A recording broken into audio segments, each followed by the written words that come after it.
Ladies and gentlemen, boys and girls, children of all ages, how you folks doing? Welcome to this Monday Night Raw review for the episode of July 1st, 2019. I'm your host, Conman167, and we're going to be live here covering all the action from Monday Night Raw and going over absolutely everything. I just want to apologize, guys. I'm a little bit late getting to this review.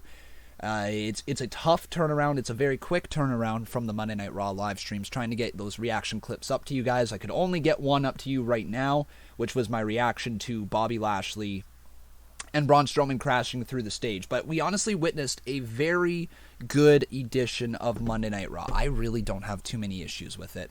But like I said, we're gonna talk about this entire show. We're gonna go through everything, and then we're gonna get to your guys' live calls as always. Okay, so you can call into the show live by going down to the Discord, which is literally down in the description below. Take a look there, and it should be fairly easy to find. Let me just quickly fix the results tab right here, and then we're gonna literally get talking about the show. So defeated AJ Styles. Alright guys, so welcome everybody once again to the Monday Night Raw review. This show was something else. It had a little bit of everything for a lot of people, and it definitely had a lot of interesting stuff at the start. It seemed to phase out a little bit throughout the show, and then it came back at the very end with a big moment. So everybody, let's talk about Monday Night Raw. So, what we got at the start of the show, everybody, was a match between Braun Strowman and Bobby Lashley. And this is the biggest talking point of the night. This is the one that fans are going to be talking about moving forward. This is the moment that set off fireworks, if you will, in all of our hearts. When we saw Braun Strowman and Bobby Lashley, two big sweaty men, battle each other in a one-on-one Falls Count Anywhere match. However, this one obviously led outside of the ring because you can't contain two behemoths like that inside a four-squared circle ring, whatever you want to call it.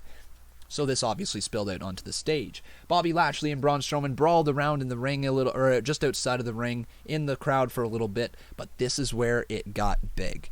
We saw them go all the way up to the main stage, right where the Jumbotron is, right where Gorilla Position is, and Braun Strowman spears Bobby Lashley through the paneling, through the Jumbotron, sparks flying everywhere, Pyro makes their return, and fans are losing their minds. Absolutely insane how much the fans lost their minds, how much I lost my mind, how much everybody in here lost our minds for two big men crashing through a stage. It is one of those iconic moments in wrestling that make you come back, and when you see them live, they're just moments that you don't expect to see, because all of us in here, I truly don't believe any of us thought that we were going to see something like that tonight. I think some of us maybe had the idea that AJ Styles was going to turn heel throughout the night. I think some people had the idea that Nikki Cross was going to continue to get a push or sort of thing, but I don't think anybody had this idea in their mind that Braun Strowman and Bobby Lashley were going to crash through the stage. I thought it was a very, very unique moment. It kind of reminded me of what was supposed to be the Shane McMahon and Kurt Angle match, how Shane just kept getting dropped on his head. It kind of reminded me of that moment when they went crashing through finally. And it was just a very cool moment. So I'm very happy to see that. So it was a no contest anyways, the Falls Count Anywhere match between Braun Strowman and Bobby Lashley. Both of them were then loaded onto stretchers. They were sent into separate ambulances, and we continue to get updates throughout the night. Braun Strowman apparently had a ruptured spleen. We do not know the injuries or the extent of the injuries of Bobby Lashley right now. So that's basically what we have. Now, during that segment, this is the thing that a lot of people are going to want me to talk about. Corey Graves said on live TV, holy shit, live TV, primetime slot on the USA Network, there unfortunately is probably going to be a few repercussions for Corey Graves, but not too much. I bet you commentators have something of a fine situation if they happen to swear on TV or something like that. I bet you there is some sort of internal fine that goes on, but I can't imagine that we're going to be seeing too many issues come of that moment right there with Corey Graves. Okay, we then went on to the next part of the evening, which was the New Day versus the Viking Raiders and Samoa Joe. This started out actually very interesting. It started out with supposed to be the New Day versus Viking Raiders, so Big E and Xavier Woods from the New Day, taking on the big bad Eric and Ivar, the Viking Raiders. This match did not last long, though, as as it literally just seemed to never get going. Joe came in, he attacked Xavier Woods at ringside, and cue the WWE Champion Kofi Kingston running out there in full force, making the save for Xavier. And this is where we went to commercial break. We come on back, and all 6 men are in the ring. Got a 6-man tag match, and the winners were Samoa Joe and the Viking Raiders. The reason why they won that one and why it was probably the right decision, because Joe made Kofi Kingston pass out. For the first time, Kofi Kingston has been viewed as vulnerable. He has not been viewed as vulnerable his entire WWE Championship reign. He has not been viewed as vulnerable since the Elimination Chamber. He has been booked so strong. He has been booked so good. And now we see the first little bit of adversity here. Yeah, sure, he had a little bit of adversity against Dolph Ziggler, but not much. Not much, right? This here is a giant man with a mission. He wants the WWE Championship, and the only man in his way is Kofi Kingston. You look at the size difference between Joe and Kofi, and you have to ask yourself, is this the time? Do they go with Samoa Joe? Do they finally give Joe the chance? Because let's face it, Kofi Kingston's reign, while it has been entertaining as hell, we are now going into SummerSlam, and does Kofi Kingston, maybe Kofi Kingston retains at Extreme Rules, setting up a rematch at SummerSlam, but then again, it's just the same old, same old. You don't want to see too many feuds extended way too long. I hope Joe would eventually win the title. I think Joe taking the title off Kofi would be really, truly amazing. But I don't know for sure, right? I don't know if that's their plan or that direction that they're going to go in. But regardless, Samoa Joe makes Kofi Kingston pass out to the Coquina Clutch. All right. We then went backstage, and Drake Maverick was trying to trick his wife into thinking they were on their honeymoon. Maverick's wife got upset and tells him that it's either the 24/7 title or her. This was a story of the night. Maverick obviously picked his wife, and R-Truth came on in and told him that he is a sucker for love. Truth walked away singing. We are still backstage. AJ Styles told Gallows and Anderson that they looked good last week, but they still lost, which is a big deal right here. Anderson tells Styles that he didn't look that great last week. Styles says it was his first match back, and Gallows tells Styles to stop making excuses. Gallows wants to make a bet that Styles can't beat Ricochet. Anderson says he's going to put his hot Asian wife on the line. Styles laughs and walks away, setting up the match later on. But not quite. We would return to those guys throughout the night. Cesaro versus No Way Jose. This was just a 24/7 championship thing. They continued to tease the Drake Maverick thing at ringside with his wife, who was sitting there. R-Truth laid down right in front of him, begging him to cover him for the title. He didn't do that. He chose his wife. And that was that, as Cesaro then hit the neutralizer on No Way Jose, and Cesaro walked away. Yeah, that is what it is. Backstage, we continued to see Charlie Caruso, and this time she introduced us to the Street Profits. Now, okay, I want to like the Street Profits on the main roster. Those promos were not the best display of what the Street Profits truly are about. The Street Profits aren't amazing on the microphone. Montez Ford's better, but even him, during that promo, he tried to exude that charisma that he's got built up inside of him, and in a way they definitely did. They definitely made their impacts on the screen in the short amount of time that they had. But I think at times the promos were missed. I think the words and the delivery was a little off. And I don't think it was a great promo to be giving them 2 promos on the night. You know what I mean? They didn't end up debuting on Raw, but they were there tonight cutting promos backstage. And if you are going to introduce yourself to the crowd, if you're going to make your mark known, you got to have a little bit better of some mic skills there. So hopefully the Street Profits get their comfortability, get a little more comfortable, I should say, here on the main roster. And then we can continue to see what they do moving forward. But I didn't really care too much for that stuff.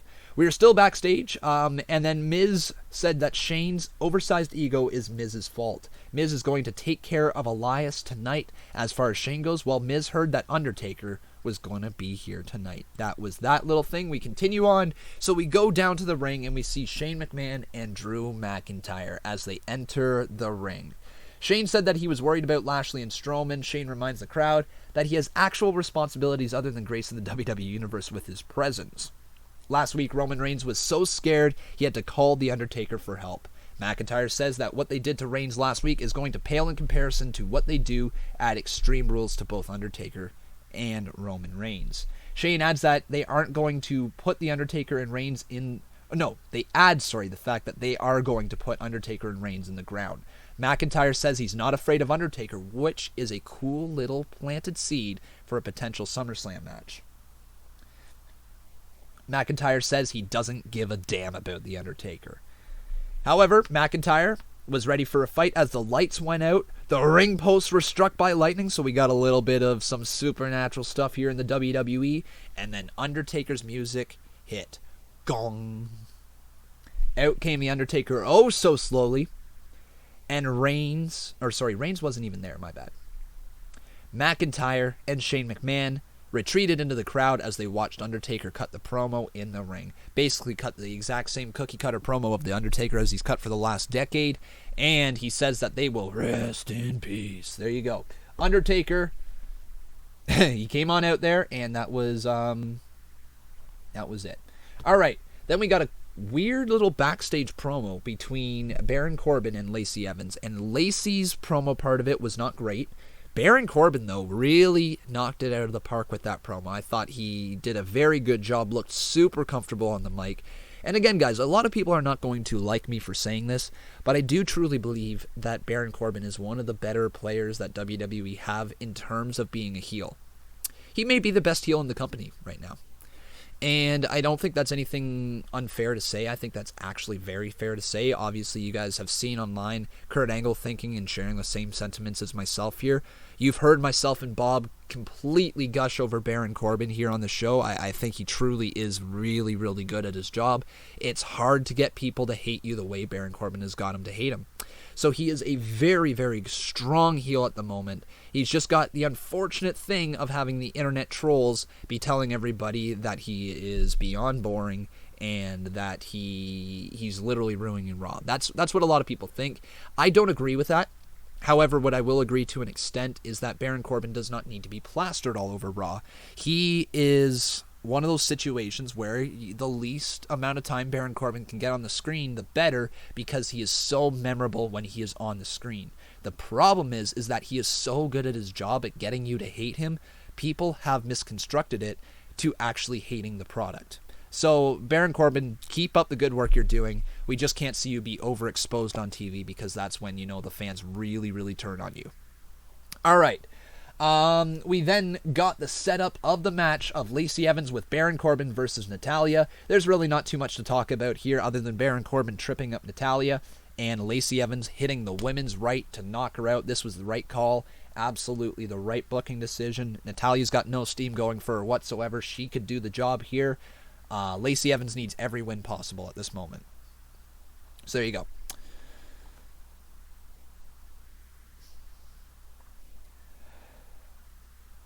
All right. So yeah, like I said, Lacey Evans picked up the win there. Now let's go backstage once again, and we saw Ricochet and Styles. Ricochet says that he doesn't know if Styles gave 100%, but if they face each other again, he is going to win. Gallows and Anderson interrupt and antagonize Ricochet. After the break, Gallows and Anderson tell Styles that Ricochet was talking smack about him. This was one of the coolest moments of the night, by the way, folks. Styles finds Ricochet in the back and tells him he is taking the title tonight. Ricochet tried to shake Styles' hand. Instead, Styles slapped the heck out of Ricochet. Ricochet slaps the soul out of Styles. I love this writing right here, by the way. Styles squares up, smiles, and says that he is going to be good, and this is going to be good. Sorry, not he is going to be good. We then got Elias just sitting in the ring, but Miz's music hit. Thank God we didn't get no musical performance today. I did not need that. We got ourselves a 2 out of 3 falls match, once again repeating from SmackDown Live. And before I get into this, I want to have a quick little chat right here about 2 out of 3 falls matches. WWE, you are overexposing your match. I've said this the last couple of weeks here on the show. I truly believe that Falls Count Anywhere matches should be, or not Falls Count Anywhere, sorry, 2 out of 3 fall matches should be matches that either culminate a feud or are the answer to superstars trading back and forth wins here and there. All right, we can't be having constant same matches every single week, and we definitely can't be having same matches on SmackDown and then on Raw. These are supposed to be 2 distinctive brands. These are supposed to be 2 distinctive rosters, and it's one thing to add in wild cards. I mean, at this point, WWE has completely dropped the wild card because I don't even know how many SmackDown superstars were on there tonight, but they just literally, you can't overexpose that match. You can't have the same matches on both SmackDown and Raw. You got to give us some variety a little bit. And yes, the story was there, but it's the exact same match. Miz ended up going up 1-0 on Elias. Elias ended up tying that. And then the Miz ended up picking up the win at the end with a figure 4 leg lock. Obviously, you know what? It wasn't bad. It wasn't a bad match at all. I thought the match was just fine. But the concept and the overexposure and the way that they have driven Miz's babyface run into the ground, he's got no momentum going for him. It's just very, very unfortunate to see, but you cannot, once again, keep overexposing the same matches. As I described on the live stream, it is no different than saying that this week on SmackDown we're going to have a steel cage match, and then next week on Raw we're going to have a steel cage match, and then the week after that on SmackDown Live we're going to have a steel cage match, and then we're going to have that exact same steel cage match on Monday Night Raw. You can't just keep doing that, right? You can't have gimmick matches over and over again. And it's no different with 2 out of 3 falls. It is just so very, very abruptly clear right now that WWE is giving these 2 out of 3 falls matches, they're giving these weird finishes to matches to try to not have wrestling over the commercial break. And while I applaud them for trying something different and for trying to pace their show a little bit better, they still haven't done a great job of it. We can't be having people like Ricochet losing with his foot underneath the rope only for a referee to come on out and restart the match, because since when has that ever been a thing inside of WWE? Referee's decision is final, right? Since when has another referee really overturned another one? I'm sure they've happened before, but you get what I mean, right? You can't also just be having, everybody lose here and there. You should not be having Alexa Bliss lose in 3 seconds just so you can cut to commercial break and then come on back and have a big match with Nikki Cross. Yes, I get the booking decision there was fine, but again, it's the premise behind it.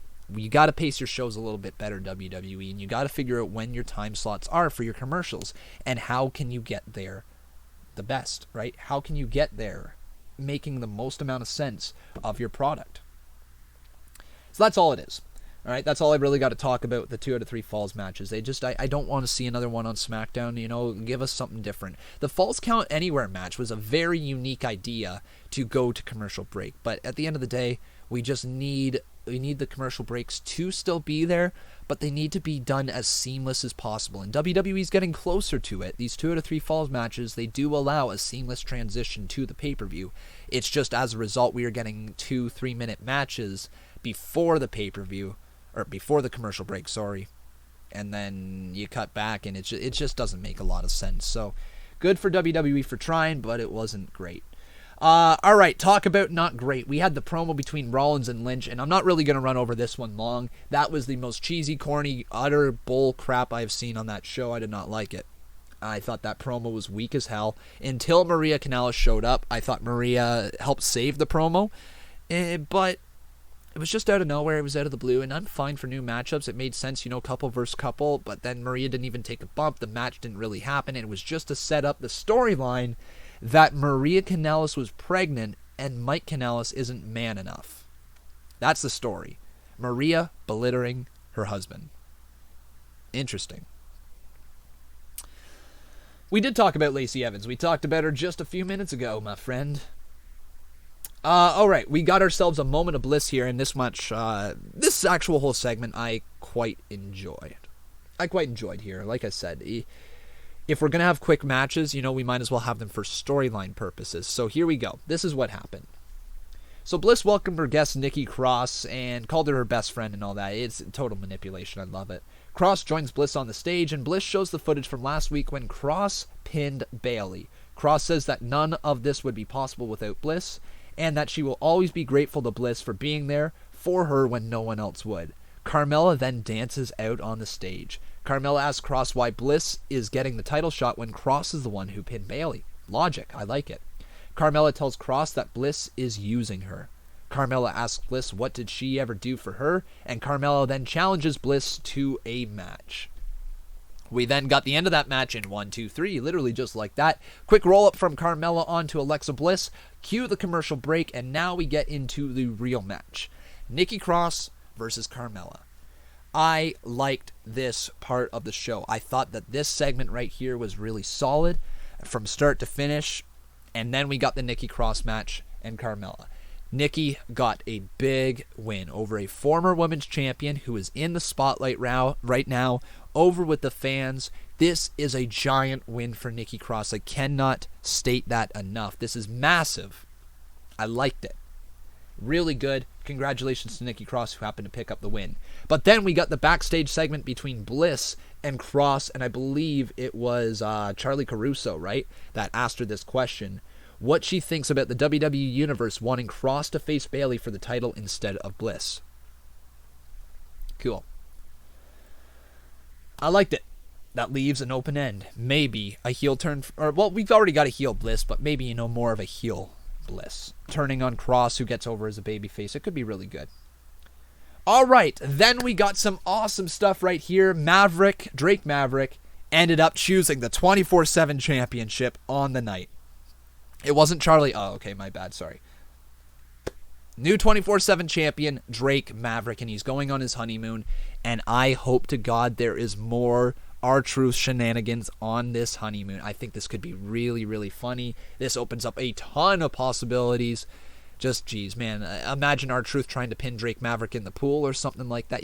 Just anything like that could be really, really funny. I'm super happy for Drake Maverick. He deserves that 24/7 championship because he's just pure gold on the microphone in terms of comedy work. He's really, really good. All right, we then got ourselves the United States Championship match, Ricochet versus AJ Styles. And I'm just going to quickly roll through this one because we want to talk about the heel turn at the end, and I want to get to your guys' live calls very, very shortly here. So once again, you guys can call in live to the show. All you got to do is join our Discord, and you can talk to us. It is down in the description below. But AJ Styles versus Ricochet. It was very interesting the way that this match was because it didn't really pick up all that much as we were starting to near closer and closer to the commercial break. AJ Styles then proceeded to hit the phenomenal forearm on Ricochet, and Ricochet was pinned. 1, 2, 3. Not without controversy, though. Ricochet's foot was underneath the rope, and that was the big thing that was kind of like announced, right there. His foot was under the rope. The replay happened. Graves kind of focused in on it. And then this kind of started the thing where I didn't like, because one, your champion was pinned on TV. He was pinned, right? That's just what it is. He was pinned. 2 weeks in a row, Ricochet lost. He was pinned. Yes, his foot was underneath the bottom rope, but the referee missed his count. Now, the referee's decision, as in all sports, when they make a mistake, the referee's decision is final. You never have a second referee come down to the ring to overturn a call, because that's not how it works. That's not what the logic that we're being told. These are the officials of the match, or official, one, singular. However, this did get us to the next half of the match, and the next half of the match was very, very solid. It was restarted, though. Gallows and Anderson were down at ringside. They stayed out there. They were causing their little bit of, not distractions, but they were rooting on Styles, trying to find that inner energy right there. But here we go. Styles was fired up. Ricochet hit the Skywalker kicks, followed by an Insiguri, a corkscrew neckbreaker by Ricochet, as Ricochet tried to hit a Phoenix Splash. Styles moved out of the way, but Ricochet landed on his feet. Ricochet missed another cartwheel splash on the outside, as Ricochet lands on his feet, but Styles hit a diving elbow over the top. Styles brings Ricochet back into the ring and hits a brainbuster. Ricochet kicks out. Ricochet kicked out of the Styles rack bomb, and then Ricochet and Styles fought on the top rope. Ricochet pushed Styles off the top. Ricochet dives off the top and spins Styles into a pin for the win, and Ricochet retained. However, now here's the point that we are all ready to talk about. We felt this brewing. As Styles lost, Gallows and Anderson were looking onwards. They couldn't believe what Styles just did. He lost. Then Gallows and Anderson got up on the ring apron, talking to Styles. And this is when Styles said, "You're right." Turns around, big old shot to Ricochet, lays Ricochet out. Super Styles clash with the help of Gallows and Anderson, and we've got ourselves a heel club in the WWE once again. I do not believe we have seen the club as a heel since their feud with John Cena back in 2017. It has been a little bit. But AJ Styles, Gallows, and Anderson are heels in the WWE. That, my friends, was Monday Night Raw, and I thoroughly enjoyed it. Oh my god. It was 2016? Oh, what? Really? That was 2016 already? It wasn't 2017? Royal Rumble 2017? Was that not it? I know the feud happened in 2016 as well, but maybe I thought Royal Rumble versus John Cena and AJ Styles, was that not it? I don't know. Anyways, guys, that brings us to the live call part of the show. Here we go, everybody. So what you need to do if you guys are wanting to call in live to the show, we're going to take a few calls, not too many, but we are going to take a few calls here tonight. All you got to do is head on over to the Discord, which is down in the description below. Make sure you click on the link, you join the Discord, and then all you got to do is join the little live call section tab that is on the left-hand side of your screen, all right? So everybody, make sure you do that. Also, to everybody who is just tuning into the stream, please make sure you leave a like on this video. If you guys really enjoyed the show, you can drop a little donation. But again, Discord is the way to talk to yours truly, Conman167, as we have about 15 minutes left on the clock right here, okay? So let's get into a few live calls. We're excuse me, one second. All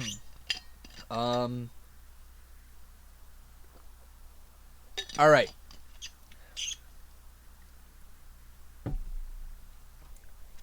So let's go with... I want to go with Straight Slade. Yeah, let's talk to Straight Slade. So Straight Slade, you're up first, and then after Straight Slade, it's going to be Red Sox Rule. All right? Hey, Straight Slade, how you doing, my friend? Hello, how's it going? I'm good, how are you? I'm doing fantastic. Long time no speak. Yeah, long time no speak. Do you have headphones? Oh, is it really bad? It's really bad. No rush, man. No rush.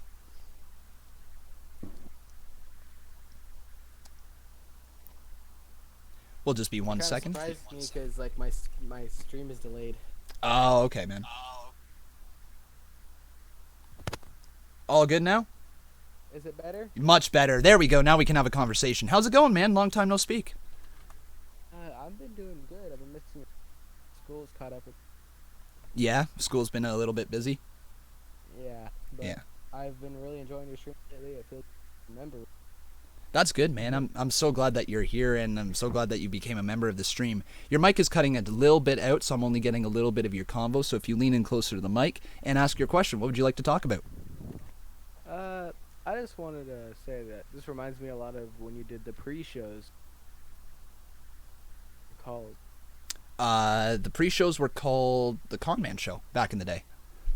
Yeah, I remember that. Yeah, it's honestly remind me of that. It's honestly literally like the drive of that. Like I took all of this, like this idea of this show from that. That's where it originated. Dude, that was a long. It was a long time ago, man. All right, so what do you want to talk about with Monday Night Raw here?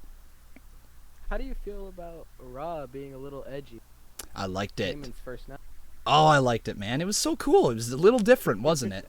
Like it wasn't perfect by any means, but it was entertaining, right? I enjoyed the entire show. Way better than normal. I agree with you on that. Like it was very nice. It was very enjoyable. And I mean, hearing Corey Graves yell shit on the microphone is Yeah. one of the funniest things I've ever heard. I don't know if that just slipped out of him or if that was actually purposely there to make the moment feel bigger, you know what I mean? Like if WWE's like, okay, you get one here right now, this is gonna get people talking. Either way, it was expected. It was awesome, eh? All right, man. I saw a clip. Oh, sorry. Go ahead, Ray. I saw a clip of Becky Lynch's Seth Rollins promo where he's like, Becky was like, "Damn right, you got lucky," and reached towards his. Yeah, what was that all about? I Like- don't know, but then Seth Rollins was like, "Hey, hey, hey, hey, hey," And then they were shaking hands, and like it was like, what was that a bit? Did she try to grab his dick? Like seriously? I was a bit confused, but I really hope they don't screw this up. Oh, I mean, like taking away like the whole comedy element of that was just a bad promo, right? I didn't enjoy that promo. Did you? Yeah, I thought so. Yeah. Not really. I watched a lot of it from your stream. Okay. All right. Yeah, it was just And, one last thing. Sure. Go right ahead. I can't wait. I hope I win a draw one of these months to become a Conman Universe character. That would be awesome if we could get you in because you've been such a long time fan of the show. So hopefully, fingers crossed for you that you'll maybe win the draw next month. Hopefully. All right, dude. Thanks for calling in. Please be sure to call back in at a later time, and we'll get to you like next week or something like that, or maybe tomorrow on SmackDown if you call in. All right. All right, dude. Thanks for calling See you in. then. Have a wonderful night. No problem. Bye-bye. All right, guys. We got Red Sox Rule coming up next. After Red Sox Rule, we're going to get into... Ooh, how about Shaq? Shaq's going to be after Red Sox Rule. Hey, Red Sox Rule. How you doing, my friend? Your microphone is muted. If you can unmute that, we can have a nice little conversation.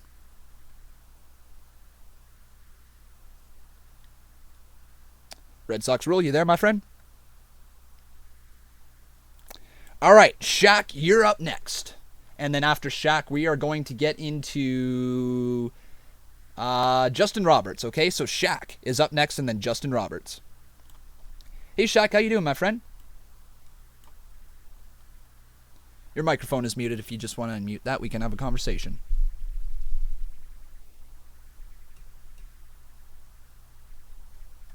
Shaq, you there? All right, so here we go, guys. One quick little thing right now. If you guys are calling in live to the show, please just make sure you know how to unmute your microphone. All it is it's a little tiny mute button on your phone, or if you're on like the computer, then there's a little microphone button that says mute. All you got to do is press that when you're in a call, and then it unmutes your microphone. Okay, guys?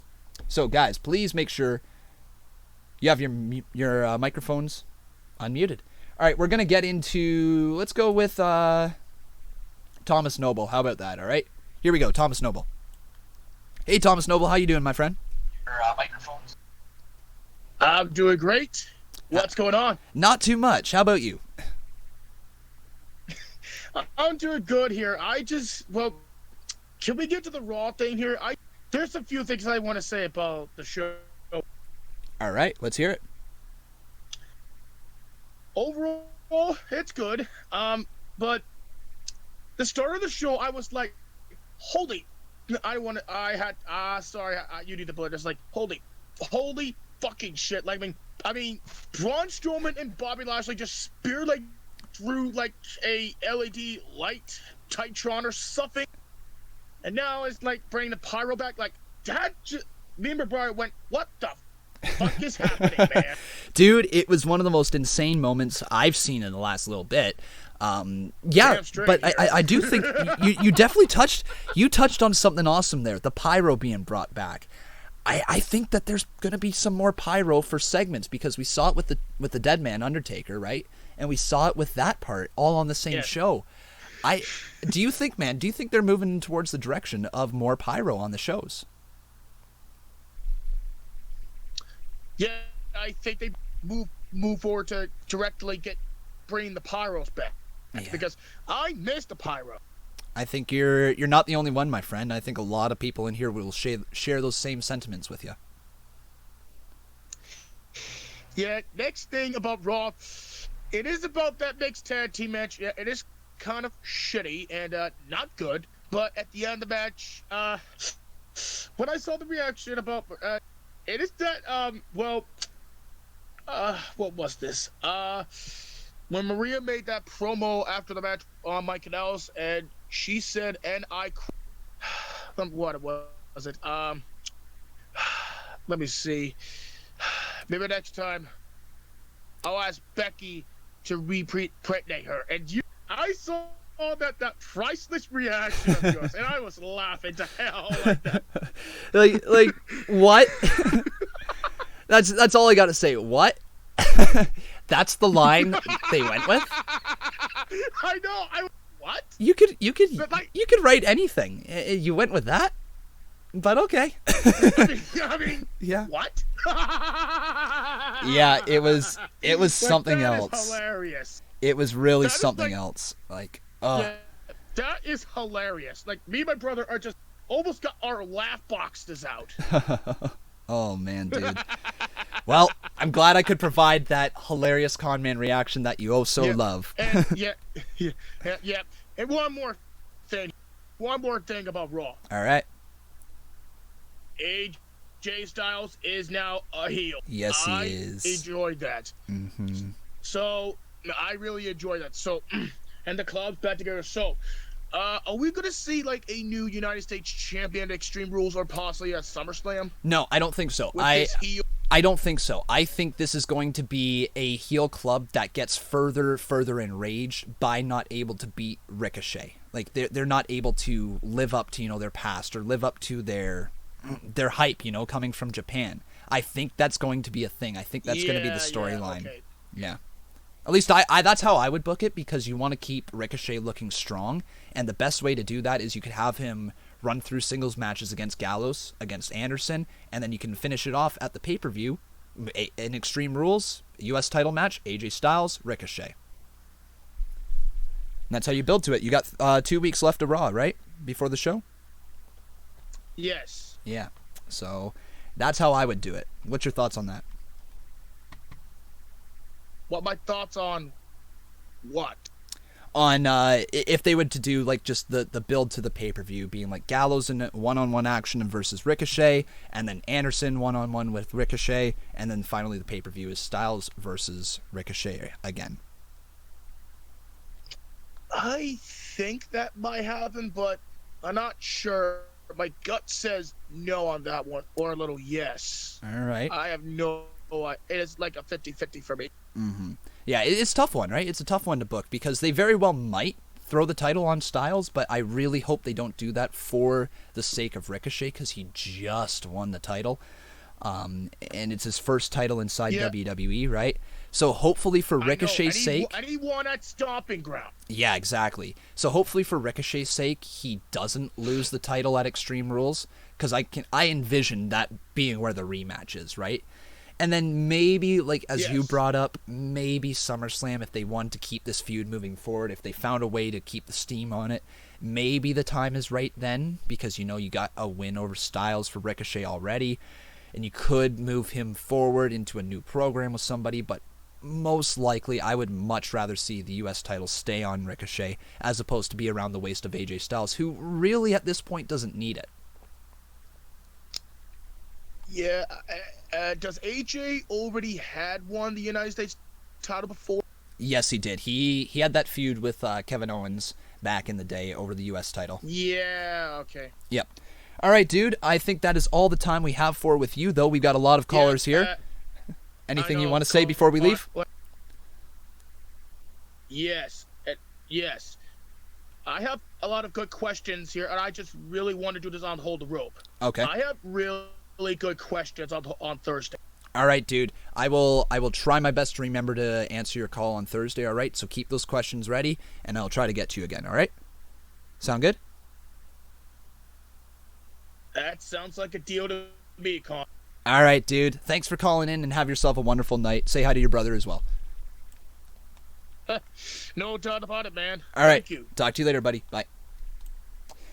Okay, so let's go on to Sin. It's time for Straight of Slade. Oh, not Straight of Slade. We already talked to Straight of Slade. It's time for Syntax. So, Syntax, you're on the line. Here we go. And after Syntax, we are going to get into B. Gillis. All right? So, B. Gillis after Syntax. Hey, Sin. How you doing, my friend? Hey, what's up, Con? Not too much. Just enjoyed myself a nice episode of Monday Night Raw. What'd you think on it? It was alright. Like, Taker returned again. Mm-hmm. It was pretty cool, eh? Seeing Undertaker show up. Yeah, it was like weird. We barely get to see him. Mm-hmm. And then we see it 2 weeks in a row, eh? Yeah. It's weird. Mm-hmm. What'd you like from the show? Good matches. Yeah. Yeah. Anything in particular? What do you think about what happened between Braun and Lashley? Mm-hmm. That was cool, eh? Yeah, and a lot of injuries, I heard. Like real life injuries or storyline? I think real life. I don't know. They were definitely playing off the fact that Braun Strowman had a ruptured spleen on the show. Mm-hmm. And I that could be a real thing, like it was a hard bump. It very well could have been something like that. I think it's more just storyline based as opposed to anything. I don't think there was legitimate injuries on that maneuver. But if there was, the only thing legitimate maybe is Braun Strowman's ruptured spleen. If that is actually a thing, then holy crap, get well soon there, Braun. But I think it's storyline based. And I heard that it's rumored that Vince starting to like Corbin. Oh, Vince has loved Corbin. What are you talking about? He's loved him since day one. He saw money in him the moment that he wanted him to win Money in the Bank, and then the moment he cut his hair, he gave him the general manager's job. He's been in love with Baron Corbin for so long. Yeah. Any other thoughts on Monday Night Raw from tonight? No, it was alright. All right, dude. Well, thanks for calling, and I hope you have a wonderful night. Alright, you too. Thanks, buddy. Thanks, Bye. Con. All right, B. Gillis, you're up next, and then we're going to talk to... Let's talk to Shaq after, because he said to call him back. So, Shaq, you're after B. Gillis. Hey, B. Gillis, how you doing, my friend? I'm doing good. How are you? I'm doing fantastic. What would you like to talk about here tonight from Monday Night Raw? I would like to talk about a couple things. All right. The first thing I want to talk about is the Strowman and Lashley match. All right, let's hear it. I liked the match. I liked the ending. The ending was definitely... It was very cool with the pyro and all that. Very neat. Very good start to the show. Mm-hmm. Yeah, I thought it was a very entertaining start. Definitely one I didn't see coming, right? And I mean, everybody's wanting to talk about this, so they did something good. They made Raw start off with a bang, which is honestly what they needed to do after the AEW Fyter Fest pay-per-view. They need to show their WWE fans that there is a reason to watch their product, and that gave it to us right off the start, right? Yeah, I agree. Raw definitely went very hardcore there. Mm-hmm. Besides that starting spot of the night, what was your favorite part other than that? My favorite part was definitely the AJ Styles and Ricochet feud. Damn. And throughout the night, this was the show that made their rivalry spark. Mm-hmm. I absolutely agree. I like that word. That's a great word. It was the spark needed for it, wasn't it? Yeah, because with all those promos and stuff, and AJ Styles just slapping Ricochet. That was awesome. Oh, yeah. What a moment. And then the AJ Styles heel turn at the end. Wow. Mm-hmm. Did you see that coming? Like, did you expect to see that tonight? I expected it to come because his heel turn was very similar to his heel turn against John Cena. Mm-hmm. Because you picked up on that too, eh? You noticed that as well, yeah. Like Gallows and Anderson were just walking to the ring, causing a fight with Styles, and then Styles just beats up Ricochet, just like how he did with John Cena. I hope they go back to saying, "What are we gonna do? Beat up Ricochet." Like something like that. You know how they had the whole beat up John Cena thing, like you just brought up. Yeah. If they just replace beat up John Cena with beat up Ricochet, I think that could be really fun. Yeah. So where do you see this going? Do you see AJ Styles becoming the United States champion, or do you think Ricochet fights them off? I definitely see. Maybe AJ Styles becomes United States champion at SummerSlam. Okay. Because I feel like they're gonna have a match at Extreme Rules, and Ricochet's gonna retain right there. Mm-hmm. Because Ricochet in this situation is the ultimate babyface.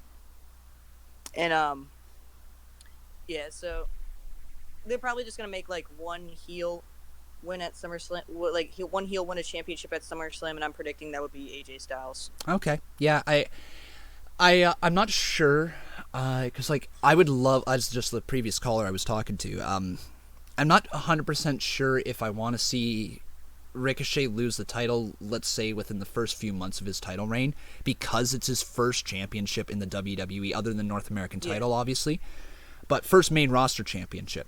And I'm a little worried that if they have him go into this feud with AJ Styles, where the whole point of the feud is Ricochet trying to show that he can beat AJ Styles, right? Because we just saw that tonight. That's the point of the feud. Yeah. It's just it's a battle to see who's actually better. And if you have AJ Styles go over in the end, what it does for Ricochet is it shows you're not on that level. Yeah. To all the casual viewers and everything. And yeah, you can rebound from it with a high-flying move or whatever here and there. But these are those matches earlier in your career that make or break you. It determines whether you're going to be a perennial mid-carder or if you're going to be a main eventer. And Yeah. I think Ricochet has the chops to be like maybe this generation's Jeff Hardy main event who sticks around in the mid-card for a while, gains so much fan support, and then finally pushes through to the main event slot. Like, I think that could be Ricochet. And if you definitely. if you bury him a little bit early with AJ Styles just to put a title on a hot heel like AJ, right? It maybe will do too much damage to Ricochet in the long run. So I'm very worried about that. Yeah. That's just my thoughts, though. Obviously, everybody's entitled to whatever they want to think. That's just my thoughts on it. Yeah. Anything else you want to talk about? No, I think that'll be all. All right, dude. Thank you so much for calling. Always great to talk to you. Thanks for having me. All right, talk to you later, buddy. Bye. See you. All right, everybody. So, Shaq, you are our final caller of the evening. So, Shaq, let's get into this. Oh, actually, before we get into Shaq, we got a $2 dono. Says Bradley dropping $2 saying, sorry I could not get in, Con. Loved Raw tonight. Great to hear, Bradley. Sorry we couldn't get you in either. But last call of the evening is going to go to Shaq. Let's do this. Hey, Shaq, how's it going, my friend? Oh, Shaq left. And he gone. Well, then. I guess we ain't talking to Shaq. Let's go to... let's go to Peyton Cash, all right? Peyton, we're going to talk to you. Hey, Peyton, how's it going, man? You happen to get the last call. 2 weeks in a row. Let's go. I like this. I know, right, man? It's like you're one of my favorite callers or something. What? Yep. All right, buddy. Let's hear your thoughts on Raw. What'd you think? 10 out of 10. Really? You gave it a perfect score. Really? I love the show so much. All right. Well, then I'm going to give you the floor. This is yours right now. Tell us why you loved it. All right. Well, everyone, the reason why I liked Raw this week because of just major things. It's mostly three. One, we see the stage exploding and Graves going, holy shit. And I was like, oh, yeah. Yep. My second one. I know, okay, I'm going to amend on the 4. Okay. Second thing. All right. The second thing. Let's hear it. I think it was a pairing between Corbin and Lacey because I know Lacey in the real world is married. Okay. But I think her and Corbin could be a very good couple inside the company if Lacey wasn't married. So did you see the look that Corbin was giving to Lacey when she was cutting that promo? I think you might be onto something where that might be a power heel couple in the WWE, and not like an off-screen partner, but you know what I mean, an on-screen partnership. Not off-screen, yeah, not off-screen, on-screen. On-screen. I get you. Yeah, definitely. I think that could be a partnership, man. I really do. That could be a very good partnership. Mm-hmm. All right, my third, 24/7, because every time the championship is up for grabs, it's a laugh.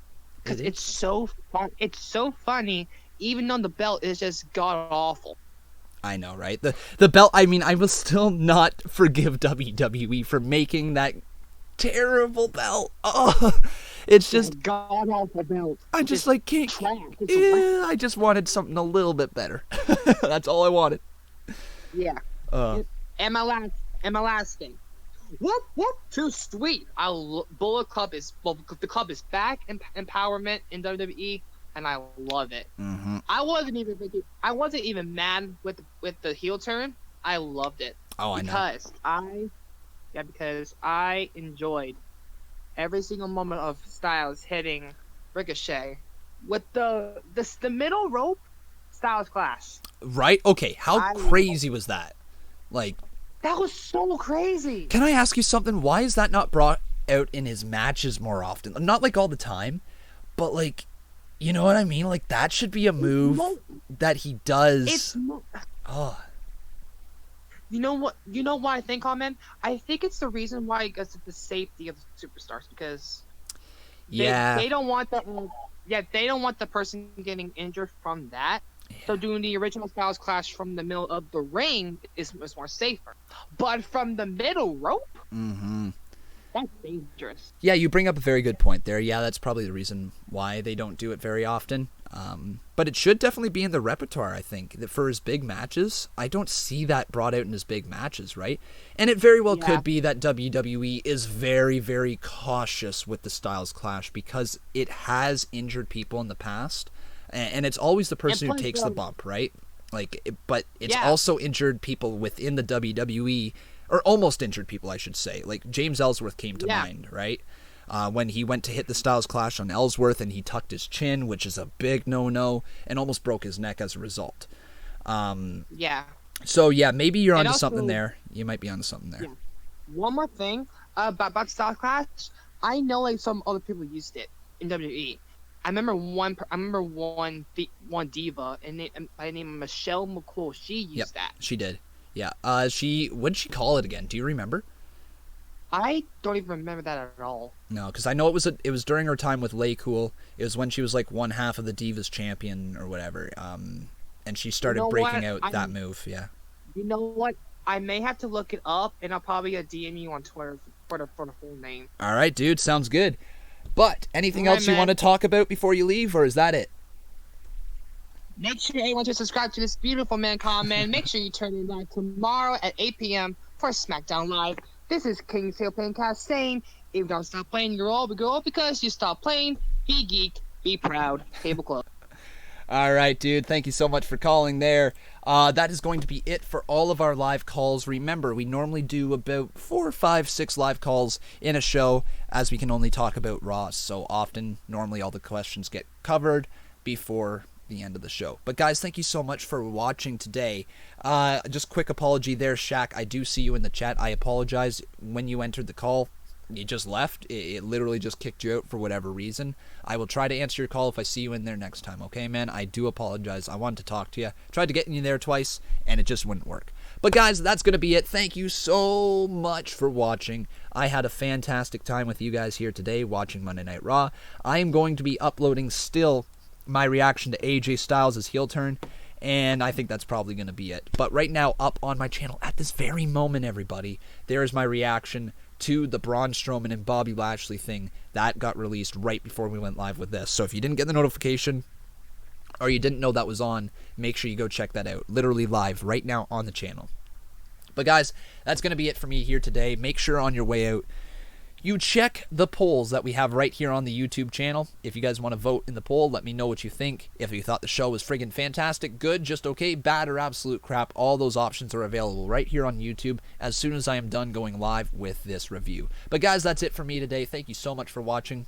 Quick little side note right here. We are going to be live tomorrow at 3:30 p.m. Eastern Standard Time with Fire Pro Wrestling World, the CM Dub. We are going to be going live with SmackDown Live at 8 p.m. And then tomorrow night at 10:20 p.m. we are live with our SmackDown Live review. So guys, lots of action to come tomorrow here on the Conman channel. We're going to be live on Wednesday. We're going to be live on Thursday. And that is going to be the week ahead. So everybody make sure you tune into the shows once again tomorrow starting at 3:30 p.m. Eastern Standard Time. Guys, make sure you give the rest of my stuff a chance here on this channel. And as always, I've been Con, and that was Monday Night Raw, July 1st, 2019.